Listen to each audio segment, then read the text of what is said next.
In this video, I'm going to talk to you about Bonsai Styles. Formal upright style. This is an absolutely straight tree. It looks very much like a Christmas tree, and there's a taper from the top of the tree right down to the bottom of the tree, and it's a gentle, gradual taper on the trunk of the tree. The informal upright, which is slightly off the perpendicular, but less than about 60 degrees from the perpendicular. And further down is the slanting style, which the tree kind of leans quite close to the ground, but it's most probably have had an accident and it's been pushed over to one side, so you have the tree leaning on the other side. The semi-cascade, which is a tree that's perhaps on the riverbank and is leaning out over the river. And then we have the cascade style, which is basically a tree on the mountainside, and it's flowing downwards below the line of the mountain. In a bonsai, it is below the line of a bonsai pot. The root over rock is, as the word implies, you can see the roots over the rock, and it's quite a attractive style.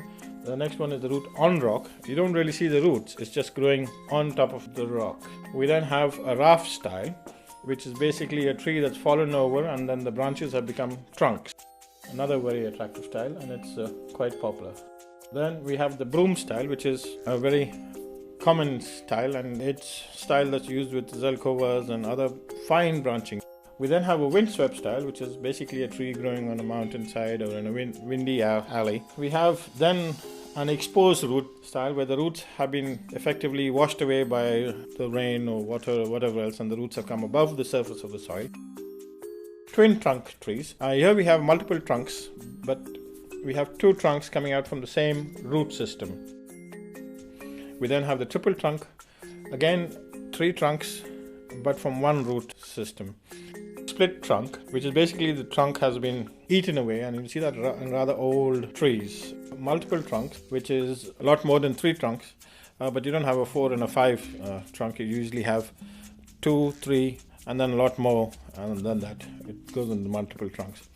Turtleback style tree, which is usually a lump of a root which has been cut back or whatever else, and you have little stumps all around the back of it. It's more, I think, in my opinion, a porcupine style, but it's called the turtleback style. Coiled or the octopus style bonsai, which is really quite a contorted shaped bonsai, and not, to my opinion, very natural, but it is there nevertheless. We have another commonly sourced style from China, which we call the serpentine or the S-shape style. This is the most commonly available styles, and you get it from all supermarkets, and most of the bonsai trees straight out of China have this S-shape or the serpentine shape. A forest group, which is quite a pleasing sight with many trunks in the forest. We then have driftwood style. It looks quite a bit like wood that's been treated by the sea or been drifting around in water for quite a while.